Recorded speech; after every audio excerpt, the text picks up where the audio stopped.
El masoquista, José Edwards. El asunto ocurrió hace mucho tiempo, cuando yo era extremadamente joven y carecía en absoluto de dinero. Mediante la influencia de un pariente bien colocado, logré obtener un vago nombramiento como reportero en un importante rotativo de nuestra ciudad. Por cierto, que no percibía ningún sueldo fijo. Se suponía que sería pagado una vez que obtuviera algún reportaje que a juicio del diario fuera considerado interesante. Traté en vano de entrevistar a personajes conspicuos o semiconspicuos, senadores, diputados, ministros de Estado, subsecretarios y hasta regidores municipales. Todos me daban con la puerta en las narices. Al final me desmoralicé por completo y, movido por un humor sombrío y extravagante, al pasar frente a un negocio de libros usados, gasté mis últimos pesos en la adquisición de un volumen titulado Magia Negra. El subtítulo era Filtros, hierbas afrodisíacas, conjuros mágicos. Este libro dio con la clave del asunto, permitiéndome realizar el más brillante y el único reportaje que he hecho en mi vida. En la página 334 decía así: método infalible para conjurar al demonio. La fórmula era fácil de ejecutar y sorpresivamente económica. Algunos granos de comino, una cucharada de pimienta, otra de azufre, en fin. El hecho es que, llegando a mi casa, puse en práctica la receta, sin abrigar, por cierto, esperanzas de ninguna especie en cuanto a su resultado. ¿Cuál no sería mi sorpresa cuando, una vez cumplidos los últimos sahumerios, recibí la visita de un caballero vestido de rojo, poseedor de 2 pequeños cuernos muy bien cuidados y lustrosos? No entró por la puerta, sino que se apareció discretamente en un rincón, procediendo casi de inmediato a sentarse sin esperar mi invitación. Parecía una persona de mucho mundo, un tanto aburrido o desinteresado de cuanto ocurría a su alrededor. Comprendiendo mi turbación, trató gentilmente de ayudarme, iniciando él mismo la conversación. ¿Es usted italiano?, me preguntó. Como yo le asegurara lo contrario, pareció enormemente satisfecho. Me alegro, dijo. No soy muy amigo de los italianos. Hay uno de ellos, un señor Papini, que me molesta particularmente. Ha adquirido la mala costumbre de escribir sobre mi persona en la forma más arbitraria e irresponsable. Entre otras cosas, cae constantemente en la intolerable vulgaridad de llamarme ángel caído. ¿Cuándo comprenderán que yo no me he caído jamás de ninguna parte? Lo ocurrido entre Dios y yo es muy diferente. Hemos tenido una disensión o discrepancia, la cual nos ha obligado a separarnos, en forma por lo demás muy civilizada y agradable. No quiero decir que hayamos discutido propiamente. Con Dios no cabe tal actitud. Él tiene siempre, por supuesto, la razón. Mi discrepancia consistió, y sigue consistiendo, en decirle no, simplemente sin razón alguna. Sin duda, el equivocado soy yo, pero esta equivocación ha dado origen a una serie de planteamientos y de cosas interesantes. ¿Qué sería de Dios si nadie jamás lo hubiera contradicho? Un relojero, tal vez, o un motor, todo lo inmóvil que se quiera para usar los términos de la apologética casera. En buenas cuentas, algo así como un mecanismo generador de mecanismos. Y el mundo no sería otra cosa que una especie de industria única o monopolio sin relieve ni misterio, e incluso sin alma ni personalidad. La palabra bueno no tendría sentido, solo empieza a definirse en contraposición con lo malo. Con toda modestia, pienso que mi colaboración al universo, tal como lo vemos y entendemos hoy día, no deja de tener alguna importancia. Si yo no hubiera adoptado esa posición, por lo demás tan antipática y poco comprendida, no habría santos, ni mística, más aún, ni siquiera existiría la honradez y la honestidad burguesas.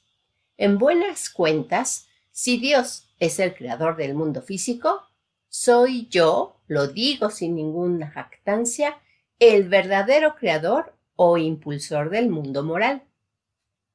En fin, mi reporteado siguió perorando aproximadamente en esta forma, es decir, como un viejo resentido y mediocre, que repite sin descanso la historia de sus pretéritas y olvidadas hazañas, o como un diablo extraído precisamente de las páginas de un libro de Papini. Lo único realmente interesante fue lo que me contó al final, y eso vale, a mi juicio, por todo el reportaje. Es la historia del masoquista, que pretendo transcribir aquí sin agregados ni comentarios, o sea, con el máximo de fidelidad. Cuando llegó al infierno lo hice esperar, como es la costumbre, en mi antesala, mientras echaba una ojeada a su expediente. Es una práctica burocrática que ejecuto de mala gana y por lo tanto con extrema velocidad. En tiempos de epidemias o de catástrofes llego incluso a eliminarla por completo, enviando a los condenados a su castigo directamente sin mayor análisis. El pretexto que me doy a mí mismo en tales casos es la falta de tiempo, pero este es un pretexto fútil, o si me permite la expresión, una mentira piadosa. El tiempo me sobra. Lo que sucede es que los pecadores y los pecados son horriblemente insípidos, todos iguales, sin el menor relieve o matiz que los diferencie unos de otros. Una práctica de siglos me ha enseñado a prescindir de sutilezas en mi profesión. Mi establecimiento tiende cada día más a estandarizarse. 3 o 4 suplicios, 5 o 6 grados de intensidad. Eso es todo. A veces acaricio el proyecto de simplificar las cosas aún más, estableciendo el tormento único o suplicio universal. Ocasionalmente, sin embargo, llegan casos curiosos que me hacen reflexionar un poco en el sentido contrario. Uno de ellos es el de este sujeto. ¿Cómo lo llaman ustedes? ¿Maquinistas? ¿Francmasonista? Masoquista, corregí con timidez. Ah, eso es. Yo nunca he sido cruel o violento por naturaleza, como vulgarmente se cree. Mi labor la ejecuto fría y mecánicamente, sin ninguna animadversión especial para con mis clientes. Al leer la historia de este hombre, sin embargo, confieso que me irrité. Como todo profesional serio, nunca he podido tragar a los aficionados o diletantes. Según rezaba el expediente, desde su más tierna infancia se clavaba alfileres debajo de las uñas, práctica que había perfeccionado andando el tiempo, llegando a utilizar clavos y hasta tornillos. Después de casado, adquirió la costumbre de obligar a su esposa a maltratarlo todos los días.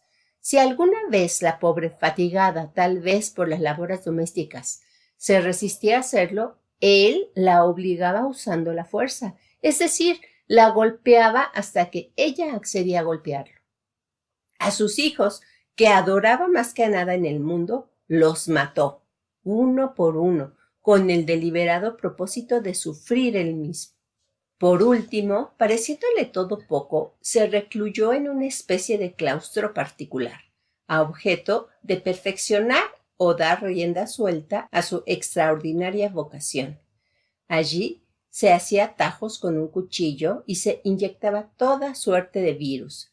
Se apaleaba a sí mismo y se clavaba clavos en el cuerpo con la ayuda de un martillo.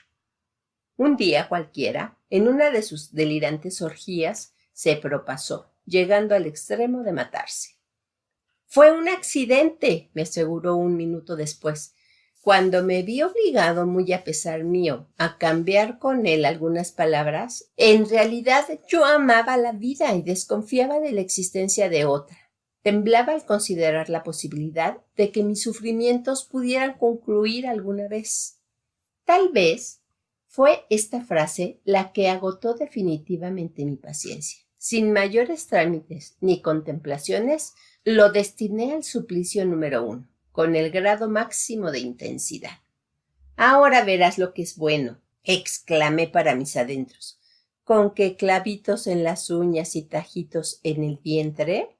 Ahora verás. Nunca había mandado a nadie con tanto placer al infierno. Mi satisfacción duró poco, sin embargo.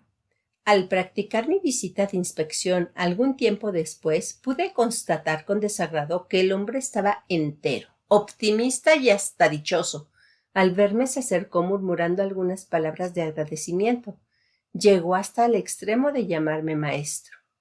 Me enfurecí. Ordené de inmediato la ejecución de una amplia y cuantiosa transformación tendiente a ampliar e intensificar los suplicios que, por lo visto, estaban lamentablemente anticuados. Reparé fuelles y cadenas, algunas de las cuales estaban un tanto oxidadas. Hice afilar una vez más todas las púas, ganchos y picotas, y cambié totalmente el sistema de enrarecimiento del aire. Luego dejé pasar unos 30 a 40 años en espera de los acontecimientos. Había que darle tiempo al tiempo, o eternidad a la eternidad. Cuando volví, comprendí de inmediato que yo estaba derrotado. El masoquista parecía no solo dichoso, sino eufórico. Había engordado considerablemente y sus gestos y ademanes eran los de un hombre realizado, en plena concordancia con el medio y seguro de sí mismo. Apenas llegué, me abrazó. Luego se hincó espectacularmente, besándome las manos. Nunca podré agradecerle lo suficiente, maestro, las molestias que se ha dado por mí, estas admirables transformaciones, en fin, todo es demasiado maravilloso. Siento que no lo merezco en modo alguno.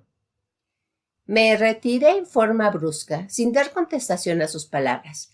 Me dominaba un sentimiento de asco mezclado a una intolerable sensación de impotencia. Fue entonces cuando decidí apelar a un recurso extremo, rara vez usado.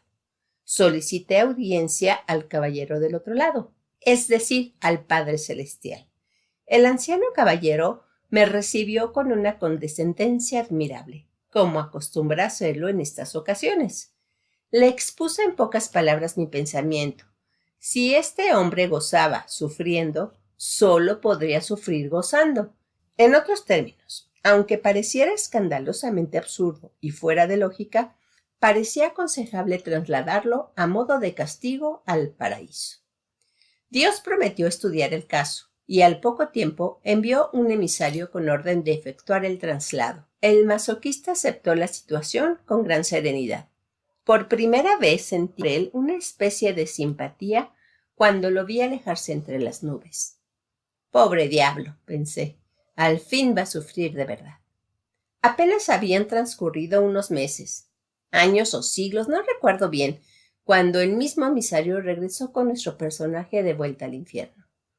Parecía aún más gordo y contento que antes. Sus mejillas tenían un saludable color sonrosado y su mirada limpia y fresca expresaba una ingenua y desbordante alegría. Comprendí de inmediato que el experimento había resultado un fracaso. Al verme se arrodilló en forma melodramática, besándome abyectamente los pies. «Maestro», exclamó, «una vez más debo agradecerle su extraordinaria fineza. He pasado gracias a usted por una experiencia inolvidable. No tengo recuerdo de haber sido nunca tan perfectamente feliz». «Pero, ¿cómo?», objeté. «Yo tenía entendido que a usted solo le gustaba el sufrimiento». «Exactamente. ¿Y usted cree que no es un sufrimiento, tal vez el más exquisito de todos, para una persona con mis aficiones, el no poder sufrir?» La endiablada dialéctica de este hombre tenía la virtud de encolerizarme hasta la tartamudez. «Y bien», balbucí, «esto se acabó. No subirá usted nunca más al cielo». Al oír esto, el masoquista se levantó como movido por un resorte y antes que yo pudiera evitarlo, me estampó un fogoso y repulsivo beso en la boca. «Esta dulce prohibición era todo lo que esperaba de usted, mi bien amado maestro. Ahora no podré gozar nunca más del delicioso tormento de no sufrir. Qué agudo, qué novedoso, qué refinado martirio me proporciona». Lo abofeté y luego lo golpeé en el suelo. Sus ojos azules y diáfanos como los de un niño me sonrieron con una expresión de agradecida complicidad. Desde entonces no he vuelto a mirarlo de frente, solo lo observo de soslayo. De más está decir que a partir de ese momento nuestra derrota ha sido completa, la mía y me atrevo a decirlo también, la de Dios. El masoquista se pasea entre el cielo y el infierno alternativamente, engordando cada vez más y molestando a todo el mundo con su insolente, obscena y monstruosa felicidad. En el curso de los siglos no solo ha engordado, sino también ha crecido, adquiriendo un volumen tal que resulta difícil no toparse continuamente con él. Y cuando nos divisa, a Dios o a mí, corre a saludarnos, se siente obligado cada vez a expresarnos su agradecimiento con un verbalismo meloso que, a mí por lo menos, me resulta de pésimo gusto. En mi concepto, su sola existencia constituye un escándalo y un mal ejemplo para todos. Solo Dios podría resolver el problema, pero por muchas razones más o menos inescrutables, no se decide hacerlo.